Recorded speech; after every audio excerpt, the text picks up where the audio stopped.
Muy buenas noches, bienvenidos como siempre a Opina Bogotá, el espacio para la opinión y el debate aquí en el canal Capital, en la televisión pública de nuestra ciudad. Esta noche con nuestros invitados vamos a hablar de tres temas importantes. Llega el presidente Iván Duque a su primer año de gobierno y hay un balance que hay que hacer. ¿En dónde acertó el presidente? ¿En dónde se equivocó? ¿Qué debe mejorar de cara a este segundo año? En la última edición, la revista Semana tituló su portada como Año de Aprendizaje, lo cual desató todo tipo de comentarios sobre el primer año del presidente Iván Duque. De ese tema vamos a hablar. También de una decisión que ha tomado Ecopetrol y que evidencia la violencia que se está viviendo en muchas regiones del país, en este caso particular en el Catatumbo. Suspendió todas las operaciones, se habla de unas posibles pérdidas de 1.200 millones de pesos mensuales por todo tipo de conflicto en esta región del país. Y también vamos a conversar de una conferencia que se dará, que tendrá lugar en Lima, en Perú, para hablar de la crisis de Venezuela y a la que están citados 60 países. Como siempre, Erika Fontalvo, buenas noches. Hola, Jessy, ¿qué tal? Muy buenas noches para usted, para todas las personas que nos ven, que nos acompañan una vez más en Opina Bogotá. Y a punto de cumplir ese primer año de gobierno, el presidente Iván Duque intenta retomar el liderazgo frente a la crisis de Venezuela. Hoy ha hecho un anuncio significativo de conceder nacionalidad a al menos 24.000 niños que han nacido en Colombia, hijos de padres venezolanos que nacieron en nuestro territorio a partir del 19 de agosto de 2015. Una medida que ha dicho el jefe de Estado será temporal y se mantendrá hasta que existan las condiciones para que estos menores de edad puedan acceder como corresponde en derecho a la nacionalidad venezolana. Así las cosas, la registraduría en todo el territorio nacional y muy especialmente en la ciudad de Bogotá, donde se ha registrado un número significativo de niños, casi 7.000 niños venezolanos que han nacido en este lapso, también en Cúcuta, Barranquilla y Riohacha se van a ocupar de este tema.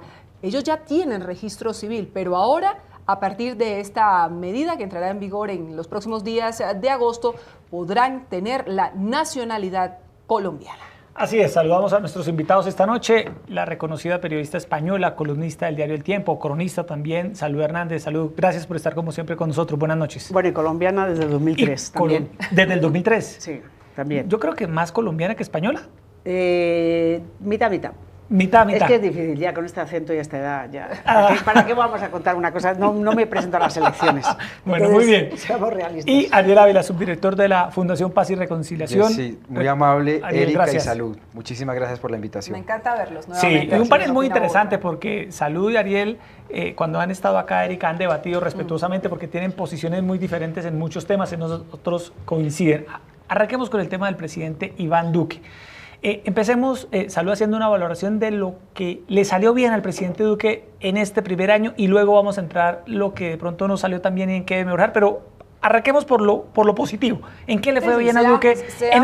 Seamos optimistas. Pero positivos. ¿En qué le fue bien a Duque? Bien desde mi punto de vista, ¿no? Desde su punto de vista. Obviamente. A mí me parece bien toda su política, que ha hecho, además, le ha hecho un eje de su gobierno, la lucha contra la dictadura venezolana. Eso me parece buenísimo, eso de liderar una lucha contra un vecino que ya tiene, es que no es que sea una dictadura espantosa, es que encima ha arruinado un país riquísimo, que es un delito todavía mayor. Entonces, eso me ha gustado, como me ha gustado que hoy haya dado la nacionalidad a 24.000 niños, como me gusta esa política de solidaridad. Creo que Colombia es un ejemplo de cómo es solidario. Habrá gente que no le guste, obviamente, protestas, obviamente, pero es un ejemplo para el mundo como está atendiendo un país que además es un país hermano, es decir, es que esto es un país hermano. Yo, de todo lo que ha hecho Duque, yo destaco eso. Y luego, obviamente, pues a mí hay cosas que me gustan, como por ejemplo, ha tenido que arreglar el problema que le dejó Santos, que dejó una cantidad de agujeros tremendos, pues ha ido intentando tapar todos esos huecos. Entonces, pero yo, pongamos por destacar algo, me gusta su política respecto a Venezuela. Bueno, Ariel, la misma pregunta para usted, lo bueno. Mira, Jessy, a Duque, yo creo que el año de gobierno le doy 3 sobre 10, digamos, es muy mal le ha ido. Esos 3 puntos, ¿en qué se los doy? Yo creo que en dos o tres cosas. Uno, el tema Venezuela, creo que lo tomó como agenda, que es un país, ha liderado después de la salida de PPK en Perú y de este vicepresidente ahora presidente tan débil. Colombia ha tomado ese liderazgo y creo que eso más o menos le ha salido bien a nivel internacional. Lo segundo, el tema de la mermelada en el Congreso, el tema, digamos, ese mensaje hacia el Congreso estuvo muy bien en el sentido de que no se negociaban puestos, etcétera. Ahora vamos a ver qué pasa en este segundo mandato, los rumores de cambio de ministros, etcétera, pero digamos, creo que ese fue un mensaje importante para el legislativo y para los partidos tradicionales, la no mermelada, digámoslo así, a destajo. Y creo que lo otro en que el gobierno Duque ha tenido algunos aciertos, ha sido sobre todo en lo que yo llamo cierta parte de la política social. No se trató de desmantelar todo, mantuvo algunos subsidios para la clase media.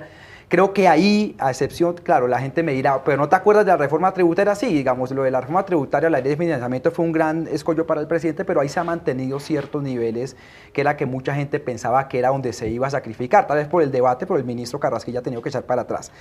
Esos 3, de los 10 puntos, se los doy en esos 3. Todos los otros 7 son negativos. Sin duda ha sido un año de luces y sombras en muchos aspectos, y uno de ellos es lo que tiene que ver, Jessy, con la seguridad. Si bien es cierto que los homicidios han bajado, y en ese tema Ariel tiene un amplio conocimiento porque recorre el país, también Salud lo hace en muchas zonas de conflicto, sí hay una disminución de homicidios, pero el conflicto, la guerra está desatada en muchas otras regiones. Está en el Cauca, está en Nariño, está en el Bajo Cauca antioqueño y, por supuesto, en el Catatumbo, donde definitivamente, Salud y Ariel, las cosas son cada vez más complicadas para sus habitantes.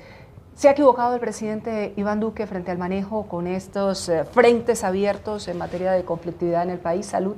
Yo creo que sí. Vamos a ver, él ha heredado una situación catastrófica en orden público. 200.000 hectáreas de coca, eso te da unas consecuencias terribles. Y una cantidad de minería ilegal desbordada, que también, digamos, la herencia fue nefasta. Y tú puedes estar un año diciendo, bueno, vale, es una herencia nefasta, pero lo que a mí me hubiera gustado de Duque es ver unas propuestas distintas, porque resulta que no es lo mismo tú ir a contrarrestar el poder bélico, por decirlo, de la FARC o de la SAUCE en su momento, a contrarrestar unos problemas en las regiones muy complicados, porque tú tienes unas disidencias de las FARC que no son lo de antes, porque tú ya no reclutas gratis, ya no es la misma estructura, tú tienes unos grupos heredados de los paramilitares también locos, ha bajado el nivel, es decir, antes a lo mejor la cúpula era gente de 40 años, por decir algo, ahora cualquier pendejito de 23 ya es el gran jefe. Entonces, ¿yo qué veo? Veo una aproximación sobre estas cuestiones parecido a lo que había antes, y es una violencia diferente. Creo que no hay un liderazgo en el Ministerio de Defensa, no lo hay, no lo siento, no lo siente la tropa, que yo no lo siento, no importa, no lo siente la tropa, no lo siente la gente en el terreno. Creo que la política de seguridad no le ha dado la atención, no la atención, sino la respuesta que merece. Eso me parece uno de sus puntos negros, y además es esencial. Es decir, tú no puedes combatir una enfermedad que es distinta con el mismo remedio.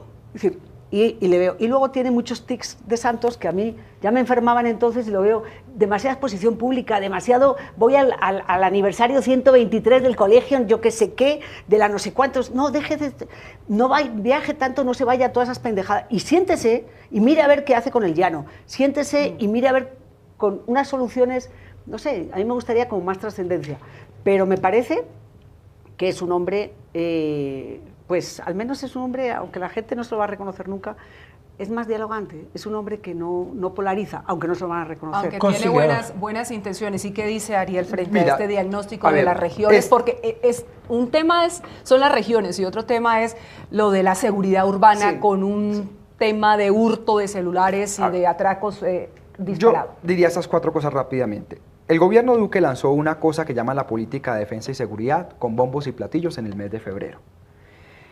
Un buen diagnóstico, un buen documento, tengo que decirlo yo, pero hoy a nivel territorial no ha pasado nada, no hay ninguna variación, son las mismas recetas de siempre, ya el ELN no se mueve como se movía antes, etcétera. Entonces, a nivel territorial no hay ningún cambio. Hay una yo llamo que esto es como una parálisis, como si estuvieran haciendo un plan tortuga, pero no es eso, pero es una parálisis terrible lo que está pasando en el Bajo Cauca antioqueño. Salud conoce lo que está pasando hoy en Cáceres o Tarazá. Corregimientos enteros están quedando desocupados en esa guerra entre el bloque Virgilio Peralta y el Clan del Golfo. 2. no hay una política en materia de seguridad ciudadana o seguridad urbana. Digamos, en la primera al menos hay política, no hay nada táctico, pero hay política. En la segunda no hay nada y el desespero en las ciudades es brutal. El año pasado Bogotá tuvo, por ejemplo, 104.000 denuncias de hurto. Contando cifra negra pueden ser 200.000. Medellín estuvo en los 60.000. Es decir, el hurto se ha disparado. O sea, usted puede decir, no, el homicidio ha bajado, pero en general no hay una política clara de seguridad ciudadana. Tercero, en la crisis, o sea, yo siento que el presidente Duque, en la medida que mantiene este ministro, yo además digo esto con mucho respeto, mire, yo creo que no hay ministro. O sea, yo no hay algo, yo no siento ministro, no sabe el tema, comete errores, que a María del Pilar Hurtado la mató el ELN en una zona donde no había ELN, lo de Edimar Torres, que fue un forcejeo. Es decir, es una cosa, lo de la ropa usada, embichada, sí. O hace 2 días lo de este joven que entró, o sea, digamos, yo siento que no hay ministro. Hay escándalos en las fuerzas militares, el presidente mantiene la cúpula, entonces tiene en un estrés brutal la institución. E incluso podrían tener resultados, nadie le va a creer mientras no haya cambio en la cúpula. Entonces no entiendo por qué la persistencia del presidente Duque en no hacer cambios. Y el cuarto tema es que en esto no hay remedios milagrosos, es decir, el 1 de enero que lleguen los nuevos alcaldes, que todos hablan de seguridad, eso no va a cambiar solo porque llegaron nuevos alcaldes. Entonces, digamos, yo también veo que el presidente Duque en seguridad está leyendo el país del 2002 y no el país del 2019. O sea, siento que gran parte de su receta es la vieja política de seguridad democrática y aquí hay una regla de oro, es decir, la mejor forma de perder una guerra es utilizar la estrategia victoriosa de la última que ganaste, digamos, eso es más o menos lo que se da. Entonces creo que tampoco el presidente sabe muy bien hacia dónde ir, más allá de, digamos, del discurso duro y bueno, y a eso sume el problema que tenemos en la frontera con Venezuela, lo que tenemos en la frontera con Ecuador. Sí, Salud, mucha gente dice que el presidente Duque, y usted lo resalta muy bien, que es un presidente que tiene un tono conciliador, que contradictores también le reconocen su voluntad de querer hacer las cosas bien, pero ¿siente usted en este análisis del primer año que el presidente tiene claro para dónde va? Es decir, ¿tiene claro cuál es el rumbo de todo un gobierno? Se le cuestiona un poco que el componente de la economía naranja no impacta mucho en la población, la gente todavía no lo asimila muy bien en un país como el nuestro con tantos problemas. ¿Hay claridad en el rumbo del gobierno? Salud, ¿qué debe hacer el presidente? Aparentemente en seguridad no, pero... Es que la economía naranja es una cosa como... no la hemos terminado de entender. No, yo creo que no tiene un rumbo, es decir, si tuviera un rumbo claro, no tendría unas cifras tan bajas de popularidad. Yo creo que no se ha sentido ese liderazgo que debería ejercer. Y lo único claro para mí es lo de Venezuela. En lo demás no lo tengo tan claro. Es decir, la economía naranja pues es una idea buenísima, eso es un país de una creatividad fantástica, no tenemos más que ver, y además de gente que sale adelante sola, muy bien, pero no sabemos muy bien para dónde va eso, y eso está muy bien, algunas cosas, pero yo siento que no hay como un timonel que todo el mundo sepa, pues vamos para allá, nos estrellamos o no, pero para allá vamos. No lo siento. Creo que está bien que tú tienes un primer año tapando huecos, perfecto. Pero tenemos que saber, el miércoles es el primer año, el jueves tenemos que saber para dónde vamos. Y ¿sabes? No es claro eso. Para mí no es claro eso. Sí, Ariel, ¿a qué lo atribuye usted? ¿Cree usted que también hay un problema de gabinete, que son funcionarios muy competentes, con conocimiento técnico, pero les falta este fogueo político? O como dice el mismo gobierno, Ariel y Salud, que es un tema de comunicación, que es que no saben comunicar. No, eso lo dicen todos. Sí, mira, yo siento, o sea, yo no me esperaba un gobierno tan malo del uribismo. Es decir, yo sí esperaba que esto fuera... Tal vez yo no estaría de acuerdo con el modelo de país, pero yo no esperaba un desgobierno de este. Pero yo lo que siento es esto. Yo creo que hay un presidente Duque sin capital político. Creo que es un presidente Duque que le debe todo al expresidente Álvaro Uribe. Creo que muchos de sus sectores adentro no lo consideran a él un uribista puro, lo llaman, pues Londoño lo llaman comunista, otros lo llaman santista, digamos, creo que tiene mucho fuego amigo. Entonces es un presidente que como no tiene capital político, no la tiene muy fácil para el hecho de tomar decisiones. Y quiero colocar estos 2 ejemplos. Se mete en una parálisis del Congreso con una cosa abiertamente inconstitucional que la Corte le iba a tumbar las objeciones a la JEP y ahora se deja entrampar en la ley Andrés Felipe Arias para que otra vez el Congreso vuelva y se paralice y sus proyectos de ley no avancen.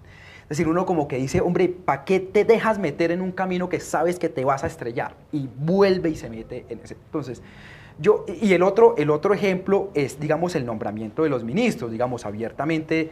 Nancy Patricia Gutiérrez a duras penas controla a sus funcionarios, el ministro Botero ya sabemos que no, ahí no lo cambia. Entonces, yo lo que siento es que es un presidente sin capacidad de liderazgo, entre la espada y la pared de un sector de centro, centro-izquierda que no le cree y un sector dentro de su partido que tampoco le cree, y se nota en esa falta de manejo. Y 3 cosas que él ha intentado para ponerle rumbo a su gobierno no le han fallado. El tema de ley anticorrupción, las leyes anticorrupción, su propio partido ayudó a hundirlas. Digamos, eso no se le puede echar la culpa a los demás. Luego se metió en la economía naranja, nadie sabe qué es economía naranja, yo pregúntele a cualquier parroquiano o parroquiana afuera qué es economía naranja, nadie, eso no es un lema de gobierno.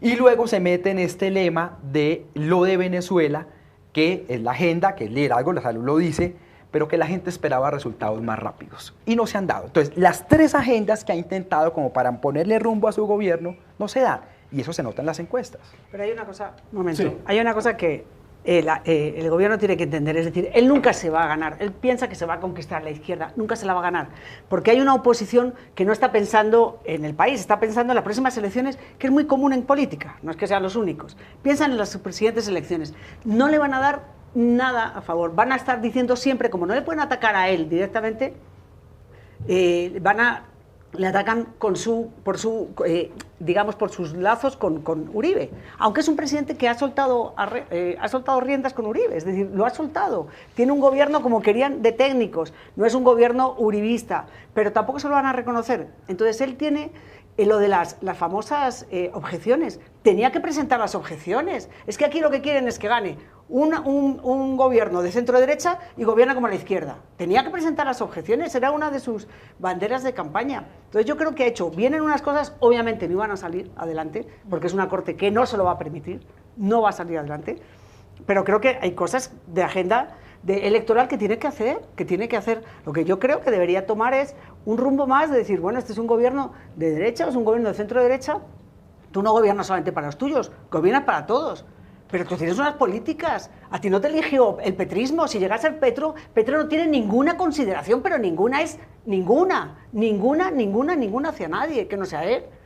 Entonces yo creo que tiene que decidir, voy para allá, y si es un gobierno de centro derecha, pero que se note para pero dónde. bueno, pero para Pero, entonces, Erika, ¿a dónde eso va? que dice ¿A dónde Salud va pasa el en gobierno? ¿qué pasa con la izquierda? Pasa en los sectores de su partido.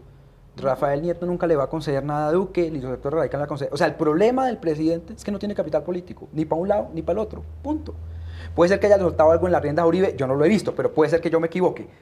Lo cierto es que no tiene capital político. Y eso le pasa en ambos extremos, punto. Entonces, la pregunta que uno tiene, si esto es así el primer año, y parece que va a ser de aquí a allá, al 2022, ¿de dónde va a construir su capital político? ¿Cómo va a levantar El cabeza? partido- ¿Cuál va a ser la sí, agenda? No, es claro. que los colombianos nos En ambos preguntamos, casos Yacine, le es pasa. cuál va a ser la agenda del presidente Duque, que como bien dice Salud y también lo perfila muy bien Ariel, ha venido tapando una serie de huecos, ha venido anunciando una serie de políticas, pero del dicho al hecho hay mucho trecho y eso es lo que estamos esperando los colombianos, que comiencen a ejecutarse. No, lo que pasa es que si tú recibes un país como te lo dejó Santos, es que hay un problema que también la gente tiene que comprender.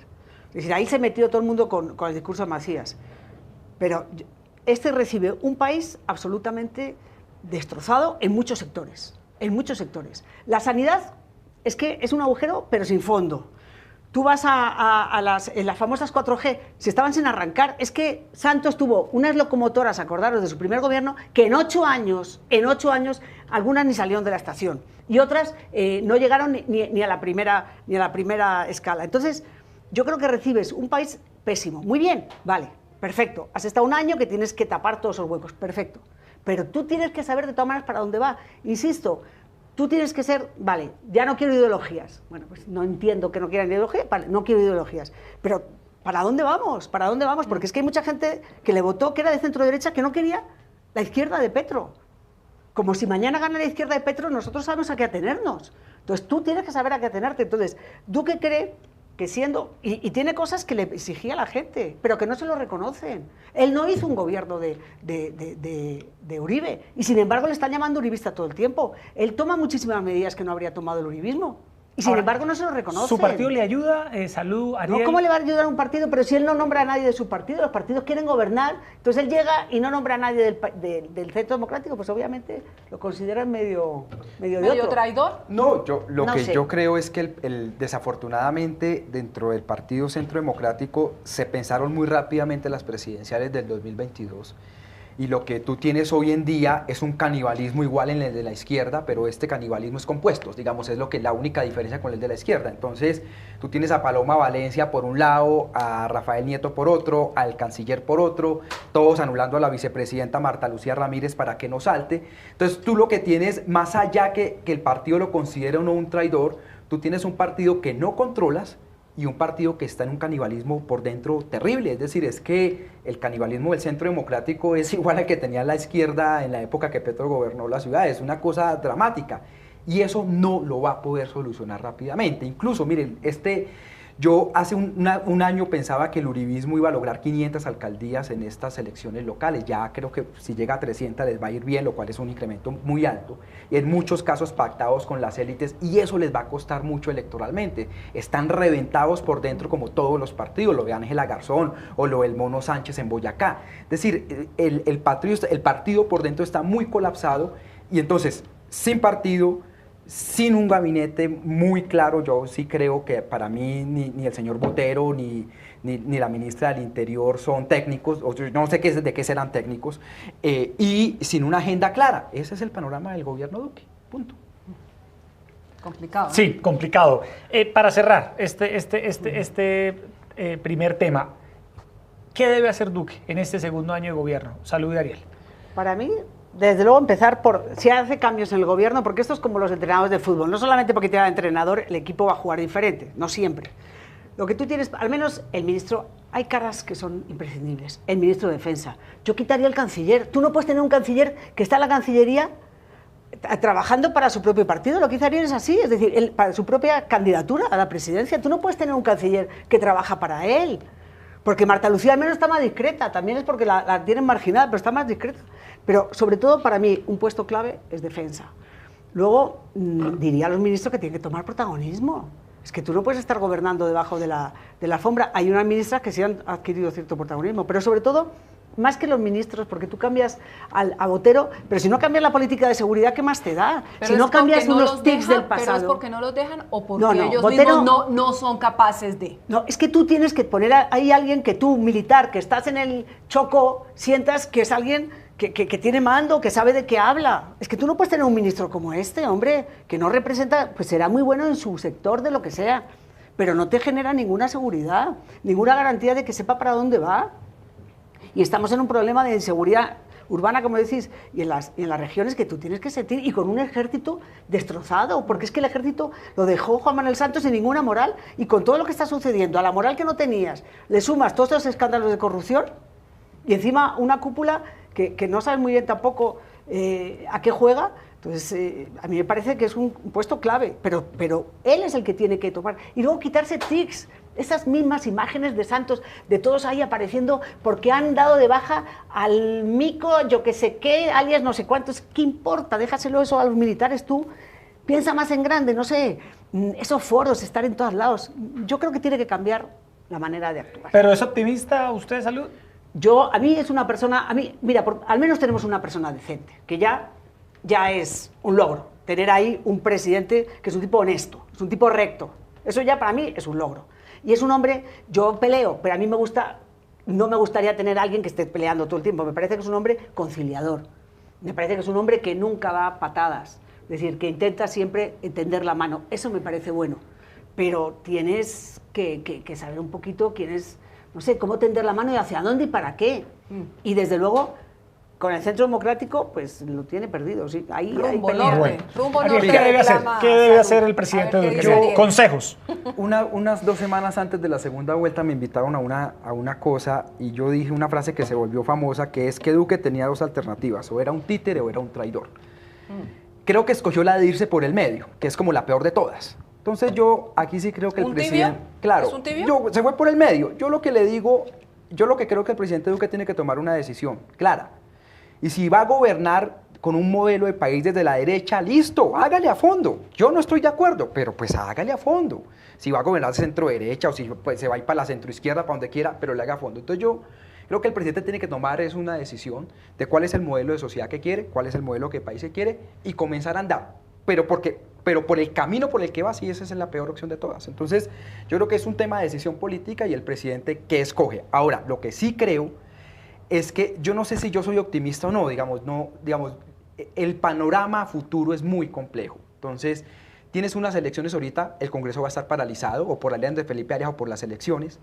El otro año tiene un problema de financiamiento durísimo, se rumora mucho una reforma tributaria, el hueco fiscal no lo puede seguir ampliando, a no ser que se den ese agarrote, el tema de la reforma pensional, es decir, vienen 2 o 3 reformas muy complicadas de una impopularidad muy alta hasta llegar al 2022. Entonces, más allá de soy optimista o no, yo veo que el presidente tiene que superar 2 o 3 reformas muy delicadas, que yo no sé cómo salga bien librado. Súmele si reforma a la justicia, que también está ahí aplazada. Pero esa más o menos todo el mundo está de acuerdo, pero No el tema pensional y el tema de la desfinanciación, porque es que el hueco fiscal pasó de 3.1, la meta era bajarla a 2.8, Santos lo entregó con 3.1 y ahora estamos en 3.8. Entonces, el otro año va a ser igual. Entonces, uno dice, aquí algo va a tener que hacer el presidente. Entonces, una reforma tributaria, eso es IVA, y eso es lo más impopular que hay. Entonces, yo más que optimista no veo que hay unos 2 o 3 escollos muy delicados que el presidente tiene que afrontar. Y creo que este es el año definitivo, o sea, el año 2020, que es el año donde ya no hay elecciones ni nada, es como el año definitivo para él sentar sus bases. Si ahí no levanta, sí, ya es un poco difícil. ¿Sabes a mí lo que me da rabia? Lo único, que puede ser perfectamente, si él no toma fuerte el timón, puedes perfectamente arreglarle todos los embrollos que le dejó este anterior, todos los de Santos, y dejárselo en bandeja a la izquierda. Y dejarle el país arreglado para que la izquierda gobierne, para destrozarlo después. Pero digamos que eso es lo que yo creo que puede pasar. Salud, ya que habla de la izquierda, ¿usted cómo ha visto el papel de la oposición en este primer año de gobierno Duque? No, eso es pero es una jaula de loca, porque es que tú dime, ahí, primero, no hay una oposición, claro, siempre se dijo, no iba a haber una cabeza, porque es que Petro lo tenían en las elecciones pasadas, pero cada uno va peleando por su cabeza para las siguientes elecciones. Entonces va a estar siempre una oposición desunida. ¿Qué veo? Pues que hay gente que me parece que tiene unas propuestas razonables, como todo, y hay mucho que solamente va por sus propios intereses, que es la mayoría, por desgracia. Me parece, por ejemplo, que eso de haber aumentado cosas como el salario a los congresistas me parece un pésimo mensaje. Yo no entendí eso. ¿Qué pretenden todos ellos? No lo entendí, más que ganar más, pero no sé cómo el presidente firma eso. Pero la oposición me parece que está jugando sus cartas de cara al 22. Es decir, la oposición no juega para Colombia, juega para el 22. Como pasa, desgraciadamente, como decía antes, en mucha parte del mundo. Entonces, bueno, no me gusta por eso. Sí, Ariel, la oposición. No, a ver, estos dos asuntos. O sea, es decir, el gobierno está recibiendo de lo que dio en el gobierno pasado. Una oposición totalmente radical, una oposición que no escucha, que no cede nada, y entonces está recibiendo su propia medicina, lo que dieron por 8 años. Entonces, eso, ellos inauguraron ese fenómeno, se les dijo, se les advirtió, tengan cuidado con abrir ese boquete, porque por ese boquete se mete todo el mundo, y lo están recibiendo. Entonces, hay una oposición que no le va a reconocer nada, intransigente, etcétera. Que ahí no está toda la oposición, pero ahí hay una gran mayoría. 2, el otro tema, digamos que es el delicado, es que dentro de los sectores de oposición, pues hay una guerra a mansalva, es decir, y verbo y gracia es la reacción de Petro frente a Claudia López cuando en el lanzamiento de su campaña dijo lo de Fajardo, pues se volvió como loco, o sea, digamos, todo lo que trinó, que Ardila Lula estaba metiéndole la mano a favor de Claudia, o sea, unas cosas incoherentes, pero eso demuestra los niveles de ansiedad. Entonces, ahí el presidente Duque tampoco tiene nada que hacer. Y si van con los liberales y con Cambio Radical, pues esos son puestos burocráticos, entonces, y su partido pues está destrozado. Entonces, yo lo que creo es esto, mire, en Colombia un presidente gobierna con encuestas o con Congreso. Santos no tenía encuestas, pero tenía Congreso. Uribe tenía las dos, Congreso y encuestas. Duque no tiene ninguna hoy. Bueno, es un panorama complejo, pero es parte del análisis que teníamos que hacer esta noche aquí. Pendientes que el gobierno no atiende, ahí está el ELN. ¿Qué pasa con el ELN? Está muy bien donde está. Es decir, pero hay que resolver y hay que cerrar o hay que definir algo, entre muchos otros temas que hay sectores del país que reclama, pero que parece que no existieran. Sí, ha dicho el presidente Duque frente al ELN que no habrá mesa de diálogo hasta tanto el ELN no libere secuestrados, no cese la violencia. Lo de antes, pero tú tampoco puedes atacar al ELN como lo atacabas antes. Es decir, por eso te digo que la cúpula está en Cuba. Claro. Sí, bueno, vamos con el segundo tema. Salud y Ariel se caracterizan por recorrer permanentemente las regiones azotadas por el conflicto en Colombia, y el Catatumbo, ahí en la frontera con Venezuela, pues es una de las regiones, incluso la segunda región del país con mayor cultivo de coca luego de Nariño, donde Ecopetrol tuvo que paralizar su operación, una medida sin precedentes en este departamento. Salud, por la violencia, por robos, porque allí hay una conflictividad muy fuerte que no ha podido ser contenida por el Estado. Usted que recorre el Catatumbo. Se está robando el petróleo Sí. para sacarle como la sustancia que sirve para producir cocaína. Y estamos en el Es lo que posconflicto. dice, Y estamos en el posconflicto. Eso se llama pategrillo. Pategrillo, eso. Para hacer eso. No, hay un problema de gasolina. Para los laboratorios, pues es un problema grande, porque Venezuela ya no existe. Tú vas por el Catatumbo y tú vas por el norte de Santander, ya no existe todos esos pimpineros ni toda esa gasolina, que los pimpineros no eran los que vendían a los laboratorios. Ellos tienen otros canales. Pero digamos que ha habido unas restricciones de gasolina. Entonces, hay muchísimos, se ha disparado el robo porque tienen muchos... fábrica, no me sale la fábrica, ¿cómo se llama? Para fabricar gasolina, digamos. Entonces, robas el crudo y robas la gasolina. Es una refinería refinerías artesanales. esas, refinería, no me salía la palabra. Entonces, se está disparando por eso, pero aparte, pues tienes un problema del ELN que se quiere hacer sentir, porque el ELN sabe que al país no le importa si está secuestrada la señora esta Diana Toro ahora ya cumplió 10 meses. Eso no le importa a nadie, que está secuestrado otro chico que se llevaron en San Miguel, en el Choco, no le importa absolutamente a nadie, pero ya Ecopetrol, amigo, eso es otro problema, ¿no? Quemar buses y cortar la troncal que va al Bajo Cauca y después a la costa, ahí estamos en un problema diferente. Entonces, yo creo que se puede recrudecer ese problema de Ecopetrol. No tengo la menor ¿Qué está duda. pasando en el Catatumbo, Salud? Pues Usted que la recorre, ¿qué está pasando pues que allí? sigue la pelea entre el ELN y el EPL, obviamente con menor intensidad, pero sigue la pelea igual. Es decir, hay menos muertos, pero sigue la pelea. Y tú tienes una cantidad de cocaína, de matas de coca impresionante, con el problema de Venezuela. Es que estás pegado a la frontera y tienes cada vez, el ELN está reclutando mucha gente. No tantas las cifras que han dado, a 10.000, digo, pero pues tampoco, se miente mucho. Pero yo creo que se suman el conflicto que hay entre ellos. Ahí tienes una parte del norte de Santander, que además tienes una pelea también del clan del Golfo que intentó entrar, de otros. Entonces, más el clan este que hay en Venezuela, que es tan fuerte, ¿no? Yo creo que esa es una bomba que está estallando y que no va a dejar de estallar. Yo no le veo una solución fácil. Mira, Ariel. a ver, rápidamente en el Catatumbo, hay una guerra entre el ELN y el EPL, o los pelusos. Esa guerra se zanjó el año pasado, y el ELN comenzó a bajar la línea fronteriza. Pero no ha acabado. No ha acabado, ya volvió a estallar, pero ellos el año pasado llegaron a algún acuerdo y comenzaban a bajar.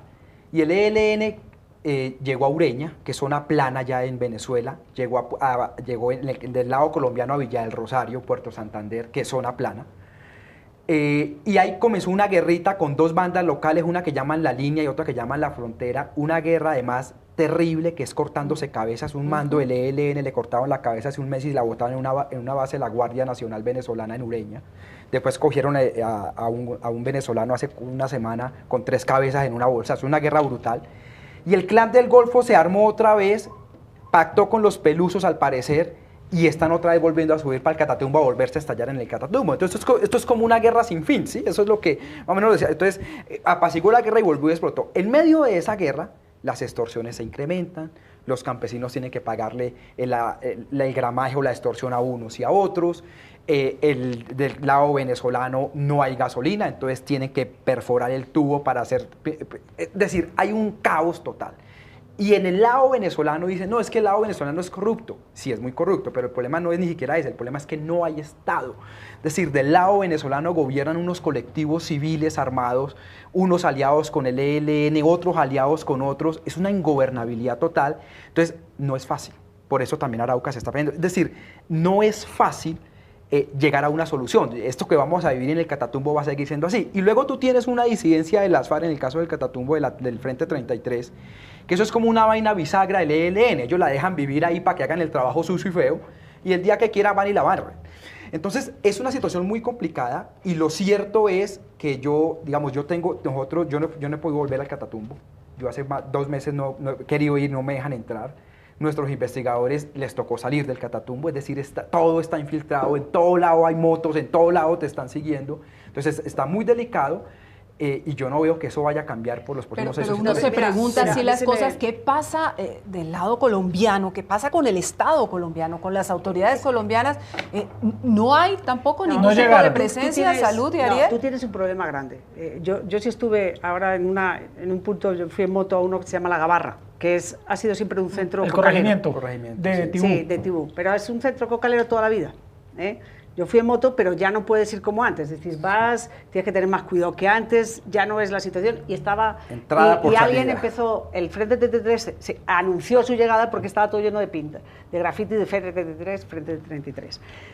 Y encima tú tienes también de los clanes de venezolanos, el Tren de Aragua, que es terrible, terrorífico, sanguinario a morir, también está entrando. El otro día hicieron como 100 detenciones en Colombia de ellos, pero son terribles de los clanes que la gente teme en Venezuela, es ese. Y ya lo tenemos nosotros. ¿Son de venezolanos? Sí, y ya lo tenemos. Sí, son terribles. Entonces ya están en Colombia también. Entonces, ¿qué pasa? Claro que hay Estado, pero es muy difícil cuando el único Estado es el ejército. Y también hay cosas absurdas. El ejército está construyendo una carretera de Tibú a La Gabarra, que es una carretera estúpida de 53 kilómetros que no entiendo porque iba a ninguna parte cuando lo lógico sería hacer el esfuerzo por otro lado. Pero bueno, ahí los políticos decidieron que era por allá y por allá lo están haciendo. Pero es que tú no tienes autoridad. El otro día le metieron un bombazo los del ELN a una comisión judicial. Pues obviamente tú eres juez en Tibú. ¿Y qué vas a...? Tú tienes las manos atadas. En La Gabarra un corregidor que va a hacer nada. ¿Qué puedes hacer? La autoridad no la ejerces tú. La autoridad la ejerce el ELN, sobre todo. En la parte que es de Aspasica para allá, que es del EPL, la autoridad la ejerce el EPL. En otras partes se la disputan. Es decir, ¿es una guerra perdida entonces, Ariel? ¿Es una guerra perdida? Nunca ha habido Estado. Tú metes pero tenemos que resignarnos a que nunca vamos a hacer presencia institucional en Tibú como las mismas recetas porque la enfermedad tiene unos síntomas que han cambiado algunas cosas. Hay recetas que sí puedes... Pero Salud, por lo que usted dice, la situación empeoró. Ahora usted habla que en esta región ya está entrando un grupo delincuencial venezolano. Yo prefería, como periodista, yo prefería antes, porque tenía o ELN o no sé, yo prefería antes, claro, tú tenías como la gente del pueblo. Porque la gente lo que dice que tenía con quién hablar, ahora tú sabías ya no. con quién estabas. Ahora tienes una cantidad de estructuras criminales. Pero no es que sea mejor, yo creo que la cosa cambió. Sí, es decir, justo, el tema también, es que, sí, digamos, por ejemplo, el ELN ya no tiene campamentos, ya ellos no tienen un solo campamento, esa cultura campamentaria la acabaron, y el Estado todavía vigilando a ver dónde se concentran. Pero sí la tienen todavía en Chocó y en otras partes. Bueno, en Chocó sí, pero digamos, en esa zona, los campamentos ya no, eso ya hace parte como del recuerdo, es cuando llevan periodistas para allá, los llevan, y a mí una vez me recibieron allá, pero ellos ya no duermen ahí. Entonces, la lógica de la guerra cambió, y tenemos una estrategia vieja, pero ¿qué es lo que pasa en Catatumbo? Que mucha gente depende de la economía ilegal. Es decir, allá eso es como un paraestado, ¿sí? Hay como un estado, como otro estado en la frontera, un estado híbrido, y el estado legal, ese estado de derecho, es como lo ilegal allá adentro, entonces la gente no lo quiere, no le gusta, nadie hace nada. Entonces el problema no es el ELN, esos son como 1.200, digamos, tampoco es pues que sea un ejército, pues. El problema es que mucha gente sí está en medio de eso, muchos campesinos cocaleros, mucha gente que trabajaba en las pimpinas, hay tráfico de personas, hay tráfico de armas. Miren una cosa, ¿por qué hay armas largas otra vez en las ciudades, como en Bogotá, como en Cali? Pues porque la Guardia Nacional venezolana nos está inundando con esa corrupción de armas y un residuo está llegando a las ciudades.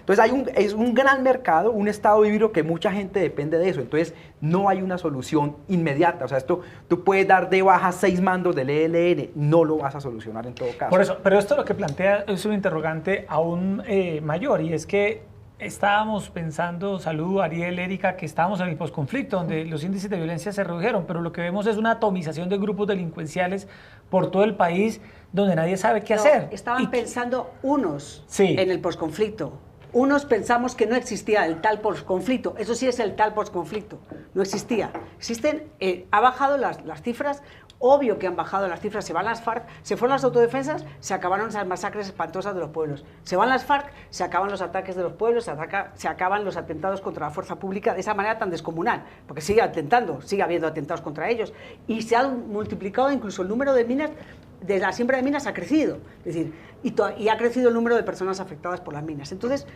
lo que pasa es que el Catatumbo es un poco lo que dice Ariel, cuando tú tienes una economía basada en el narcotráfico, la gente necesita un grupo armado que lo defienda. Y entonces la gente está más pegada a ese grupo armado que al ejército, que lo único que va a hacer es acabarte esto y detenerte a tu gente. Es lo único. Y luego además, con un problema en el Catatumbo, es que hay unas asociaciones sociales, que no voy a dar el nombre, que son correa de transmisión de las guerrillas. Y entonces tú vas y detienes a uno y entonces te vienen todas esas asociaciones y ese no era un guerrillero y resulta que era un pobre campesino. Falso de toda falsedad. Que hay cosas como, por ejemplo, el asesinato de este hombre que era de las FARC, pero no tenía nada que ver. Torres. De Edimar Torres. Eso fue un asesinato, pero muchas detenciones, entonces te vienen los grupos sociales y entonces estás fregado, porque ellos tienen una red mucho más potente que el Estado. El Estado no existe, pero hay una cosa con lo de la economía ilegal. Mira, ahí hay un obispo en Tibú, que la Iglesia mantiene una posición que es única, yo de la que conozco es la única, mantiene la oposición, se ha puesto que ya no hay justificación alguna para seguir sembrando coca, que ya está bien de justificar la siembra de coca, que hay programas que se pueden hacer alternativos. Mira, yo estoy hablando mucho con una asociación en el Tarra que ya tiene 150 miembros de cacao, fantástica, que eso tiene un mérito enorme, porque es que además, si tú empiezas a hablar ahí, que oiga, vamos a dejar de cultivar coca, no es que te vaya a matar el guerrillero, es que la gente se va y le dice a la guerrilla, oye, mira, ese... Sí, los vecinos directamente. Quítemelo de encima. Ariel, entonces, ¿cómo tratar de recuperar una cultura de legalidad en medio de tantas situaciones que lo que generan es una connivencia con estas estructuras armadas ilegales? Mira, yo lo que te digo es, mientras el tema Venezuela no se resuelva, nosotros es muy poco lo que vamos a poder hacer en la frontera. Así es que traslademos todos los ministerios para Tibú y para Ocaña, va a ser muy difícil, digamos, esa frontera es muy complicada. Y ahí hay dos temas. El gobierno en la política de defensa y seguridad creó unos territorios de intervención integral, pero hoy no conocemos cuál es la estrategia de intervención. Yo creo que va a ser lo mismo que el plan consolidación, que también fracasó, pero ni siquiera eso. Entonces, no conocemos hoy, y además lo que creemos que va a ser es más de lo mismo, que nunca ha funcionado. Yo lo veo muy difícil. Ahora, yo quiero decir una cosa en lo que pregunta Jessy, lo que responde Salud del posconflicto. Mire, para que la gente no salga aquí pues a meterse un tiro, digamos, yo creo que hoy tenemos problemas de seguridad en unos 106 municipios, es la cálculo que yo tengo, ubicados 106. En 5 subregiones. Digamos, el nudo de Paramillo, Bajo Cauca, norte, sur de Córdoba, eso es una guerra civil, la zona del Catatumbo, ahí abajo, sur del Meta Guaviare, la costa pacífica nariñense caucana, y ahora Arauca, que se nos está prendiendo, y sí, sobre todo la costa pacífica, y ahora tengo preocupación con el tema de la Sierra Nevada después de la caída de Chucho Mercancía, que además Salud escribió una crónica de eso el domingo. Entonces ahí tenemos ubicados unos grandes problemas de seguridad, pero digamos, tú vas a sur de Tolima, hay unas banditas de ladrones y eso que se dicen que son FARC, pero esos son banditas, y tú vas a Huila, la cosa ha mejorado, es decir, una parte del país ha mejorado, digamos, tenemos unos problemas, digamos, esto, es que uno dicen, es que después de la bomba del ELN estamos como en los años 90, o sea, no, parce, o sea, de verdad, no, o sea, no metas miedo, tenemos unos problemas de seguridad, ahora, problemas que dependen mucho de toda esta economía ilegal, problemas que no van a ser fáciles de resolver y que van a tardar su tiempo. Lo que sí se le pide al gobierno es que tenga una estrategia más o menos clara para eso. Pero todos sabíamos que el día que las FARC se fueran de Tumaco, pues eso se iba a prender, eso digamos, o Tibú, pues nadie esperaba otra cosa. Y ahí esos son unos 106 municipios, pero ya no son 700 como hace 10 años o 20 años. Nadie esperaba otra cosa, no. El gobierno anterior vendió que iba a haber otra cosa y generó unas expectativas en el terreno, y luego hay un problema añadido. Tú dices, el Estado, de acuerdo, el Estado no tiene presencia, pero te digo, hay zonas que reciben toda la plata del planeta. Mira, la carretera de Tibú a la Gabarra, que empieza, además no empieza enseguida, sino como en el kilómetro 4, ya la quisiera la mitad de Colombia, ya quisieran que el ejército les construyera eso. Mira, por ejemplo, la de Barbacoas no se ha podido terminar, ya quisieran que la construyera eso. ¿Y para qué? ¿Para qué? La gente no ¿Para puede qué? ir. ¿Para que vayas llevando la coca en moto? ¿Cómo Para para qué? mejorar el tráfico. Bueno, de vamos con estos narcotraficantes. minutos finales. Salud, Erika y Ariel, con el tema de Venezuela. Este martes en Perú. Ah, no, perdona, Sí, solamente, sí, perdona, sí. es que se me fue una cosa. Sí. No solamente para qué. Es que se me fue la idea, perdón. Es que esa carretera ha costado vidas. Es que el ejército ha puesto muertos porque les matan por hacer la carretera. Si tú intentas hacer esa misma carretera, los del Tarra, no tenemos carretera, intenta hacerla. ¿Cuántos muertos habría? Por francotirador. Eso es una. En ¿Eh? el Tarra zona hay mucha montaña, entonces eso es como ponen a cuidar y lo que hacen es que semanalmente te matan 2 o 3 con francotiradores. Es imposible hacer una carretera. Entonces, una cosa piden, pero tampoco dejarían hacer. Entonces, porque a ellos también les interesa. Bueno. Les interesa. Sí, porque se reclama mucha presencia institucional ya para cerrar, Sí. pero realmente las condiciones No están dadas. No, difícilmente. Bueno, Erika, 62 delegaciones de 59 países y de 3 organismos internacionales se van a dar cita este martes en Perú para analizar la situación de Venezuela. Se trata de la Conferencia Internacional por la Democracia en Venezuela, convocada por el Grupo de Lima. Va a haber delegados del Vaticano, de Francia, Alemania, Australia, Reino Unido, Israel, Emiratos Árabes, Corea del Sur, Sudáfrica, 18 países latinoamericanos. Pero creo que Rusia no va. No va Rusia Rusia, ni Cuba. no va China, no va Ni Turquía, Bolivia, que ni son Cuba. países que apoyan al régimen de Nicolás Maduro. ¿Qué Va esperar? el señor de la libreta amarilla. Señor Bolton. John Bolton. ¿Qué esperar, Salud? ¿Qué esperar, Ariel, de esta cumbre internacional que hay mañana en Venezuela para cerrar sus reflexiones sobre este tema? Pues que si yo fuera hotelero en Lima estaría feliz de la vida porque mi hotel va a tener una ocupación muy alta. Eso es lo que yo espero de esa cumbre, que los restaurantes de Lima y los hoteles pues tengan O una sea, el alta consumo de ocupación. ceviche aumentará. Que aumente el consumo de ceviche, sobre todo en los buenos restaurantes, me parece que van a hacer una buena cara. Muy pesimista, Eso Salud. es lo que yo espero. Es que, entiéndeme, ya, ¿qué más quieres? Es decir, los diálogos, si tú, cualquier diálogo que le des a Nicolás Maduro, lo único que haces es darle argumentos para seguir. Es decir, le estás dando oxígeno todo el día y lo único que hace la comunidad internacional es dar oxígeno a ese régimen. Entonces, ya te digo, si yo fuera limeña estaría feliz por, vamos, si tuviera restaurantes y hoteles. ¿Y si fuera venezolana, en este caso, Ni miraría las noticias. no va a pasar nada? Ari. Lo único bueno, vamos a ver, lo único bueno, porque tampoco hay que ser tan pesimista en la vida, porque esto hace un año hubiera sido impensable. Es decir, seamos optimistas porque yo quiero todavía mantener la esperanza. Lo único bueno es que tú tienes detrás de un presidente en funciones, tienes una comunidad internacional que no son 4 pelados, que no son 4 pintados en la pared, tú tienes una comunidad internacional que le apoya. Entonces, que todavía sigue apoyando a la oposición y que necesita la oposición argumentos para que la gente en Venezuela siga teniendo una luz por ahí de esperanza. Entonces, de pronto, mañana esta exhibición de apoyos que va a haber, todo, bueno, le da a Juan Guaidó un poquito de ánimo. de ánimo para que él pueda dar ánimo a su gente. Ese es otro que necesita Porque es norte, lo único que veo. necesita Es como- norte y que necesita centro. A ver, Ariel. mira, yo creo esto. Uno, creo que no va a pasar nada, porque el problema de Venezuela ya es un problema internacional, ¿sí? O sea, ya ahí hay que contar con los gringos, con los rusos, no sé si los chinos, ellos por su política, por su tipo de política, pero ahí también habría que jugar con ellos. Entonces, digamos, aquí no hay soluciones milagrosas. Entonces también, digamos, el cerco diplomático y todo lo que nos prometieron, digamos, tenga cuidado porque esto no es milagroso. Creo que esto sirve como una exhibición de poder para Guaidó, como un tema de que la comunidad internacional está, pero al final eso va a tener que pasar por un diálogo, digamos. Salud dice, no, eso es oxígeno. Sí, pero no sé qué, si se refiere al tema noruego, seguramente que está ayudando con esos diálogos.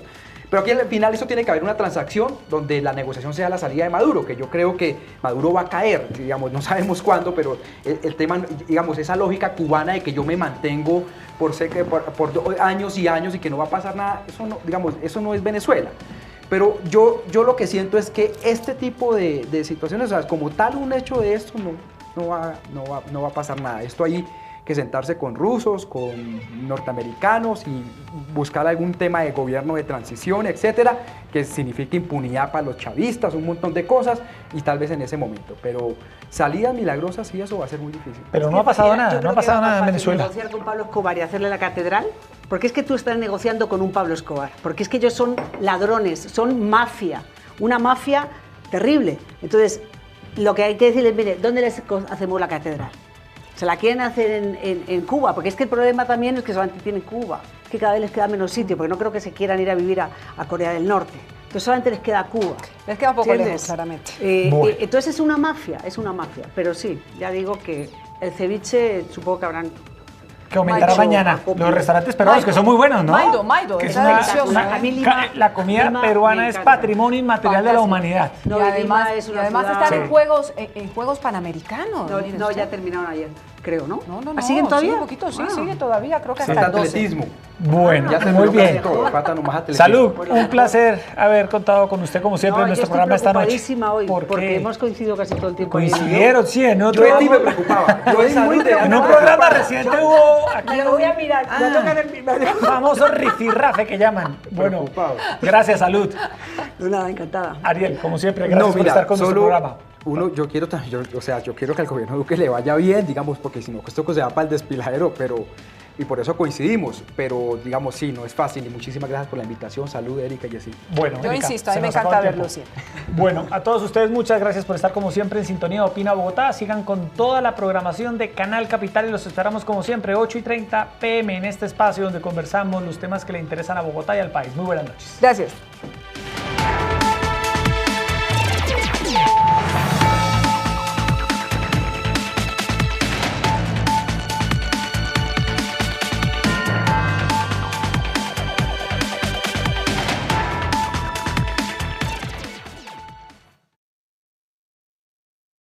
Yo soy Jesús Antonio Tombeto Novalá, representante del pueblo Misak. Les